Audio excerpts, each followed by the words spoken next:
Ma'am, I didn't ask for an explanation. Okay. Look, this is not a chance for you two to argue. You want to do that? I'll get you out of my meeting. You can argue your little asses off. I don't care. But you're not going to argue with each other while you're on my Zoom meeting. Yes, sir. Fair enough? Yes, sir. This courtroom moment got intense fast. What started as a normal hearing suddenly turned into chaos.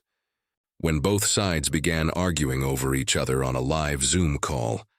But the judge wasn't having it. He immediately stepped in and shut everything down. Ma'am, I didn't ask for an explanation. This is not your chance to argue. The tension in the room, instantly gone. Then came the warning. If you want to argue, I'll remove you from my meeting. At that point, both sides realized this wasn't a debate. It was a courtroom. They quickly backed off and agreed to follow the judge's rules. Because in court, you don't argue with each other. You listen, and when a judge speaks, you stop. All right, Ms. McDaniel, Mr. Davis, can you both hear me okay? Yes, sir. Mr. Davis, you're muted. Can you hear me?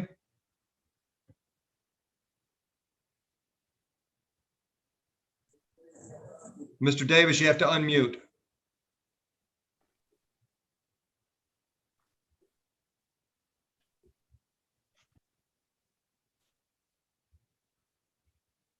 Can you hear me? Now I can, thank you. All right. All right, today's a date and time set for a small claims hearing. Mr. Daniel, this is your opportunity to convince me that Mr. Davis owes you some money, understood? Yes, sir. Okay. Are you ready to get started? Yes. So. All right, I'm going to ask both of you to raise your right hands. Do you two swear or affirm, tell the truth, the whole truth, and nothing but the truth today? Yes. Thank you, Ms. McGowan. You can get started. So in You put your hand down, Mr. Davis. 2019, Brandon and I agreed that he would claim the kids for the taxes and that he would give me $3,000 for claiming the kids. We had separated already, and I had been asking Brandon, has the check come? What's going on? Brandon told me no check came. So I went online and found the information because I knew how much that we will be receiving at the time. I went online and found that he had the taxes deposited in his account in October of 2020. And, I was calling and asking him, and he just led me on saying that he never gotten anything. I have text messages between us about, this tax issue. Basically, Brandon ran off with the money and told me I'm not getting anything, but he didn't say it in that form. All right, so it was for the tax year 2019, correct?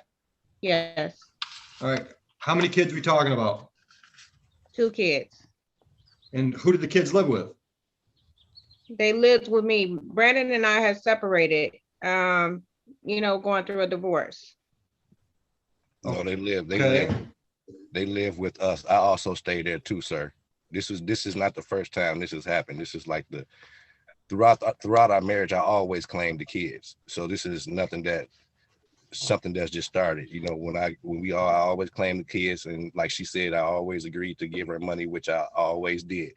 Now, for some strange reason, when we get a divorce, she wants to come after me for some money. I have gave her money on several different occasions, even in these texts right here. Even in Hold on. Do you two have a judgment of divorce? Yes. Yes. Okay. Were these monies part of the divorce discussion? No. No, they weren't part of the divorce discussion. The thing was, we verbally agreed, things, because the divorce was over actually. Divorce had been done and over. In March. Judgment signed. Was March 10th or 11th, 2020, right before pandemic broke out. So the divorce was filed in March of 2020. Yes, we filed the tax. Yes. We had filed the taxes in, was it February, I'm sorry, like I want to say the beginning of February. of 2020, Yes, correct? that's for 2019. Yes. Okay. Did either one of you have an attorney?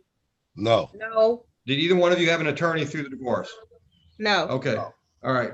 And when, Mr. Davis, when did you quit living with Miss McDaniel?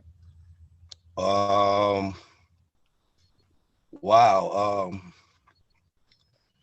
How can I prove that? Because when I stayed there throughout the time, my name was never on anything. But you was receiving mail. I'm just asking you when you moved out of the house. I want to say, how long was I gone, Sharice? Was it about a year before this, or I mean, it was a while. I mean, at least a good. Was it in May of? That was so long ago, sir. I can't even lie to you and be honest and tell you. You know, that was a very long time ago. Like I said, But you moved out. You moved out some number of months before the divorce was final, correct? yeah, I was forced to leave. Yes. Okay. And at what point did the kids stay with you and they weren't with Miss McDaniel? That's what I'm saying. I always stayed with her because her name was on everything, because she wouldn't let me put my name on. Okay, let me ask it another way. Who are the kids with now? I have my kids. These are my kids. These All right. aren't our Have the kids together. ever? Okay. So at some point, Mr. Davis claimed your children, not his children, as dependents? I don't have any children. Those were my children. Okay. All right. All right. So there has never been a time when Mr. Davis had the kids and Miss McDaniel did not. Right. We always stay. We always work correct. together. We always lived together the whole 6 years, the whole Okay. 5, 6. All right. So if they're not his kids and they've never lived with him exclusively, why was he claiming them as dependents? There you go. Why was he claiming them? I mean, because we had always claimed them, and that's the same year, that we were still together. But he's always claimed them when we were together. It was like maybe a few months before then that everything. Okay, but here's what I'm sorry to cut you off. Here's what I'm trying to establish. Has there ever been a time when Mr. Davis was responsible for your children's financial needs? He will help out. I was the power of Okay. I was the power of attorney over her kids, sir. You were the representative payee. I was a representative payee. Social Security. So he did help out because I'm sick. I'm like literally disabled, whereas I can't work. So he did help.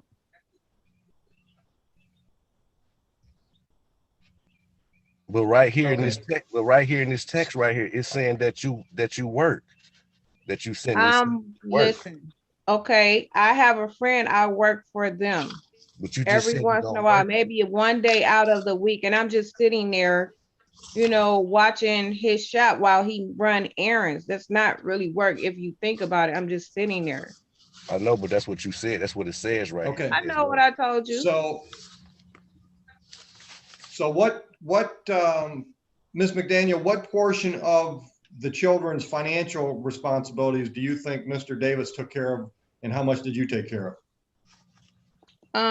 Because they get like $294, they both were getting $294 a month. I would say I took care of the majority of it.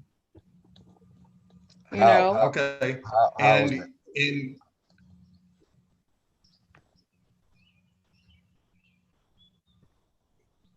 Ms. Davis, you said something, I'm sorry. No, I was gonna let her finish. I was just figuring how can you say that when we together in the marriage? I worked the whole 5, 6 years. You never worked.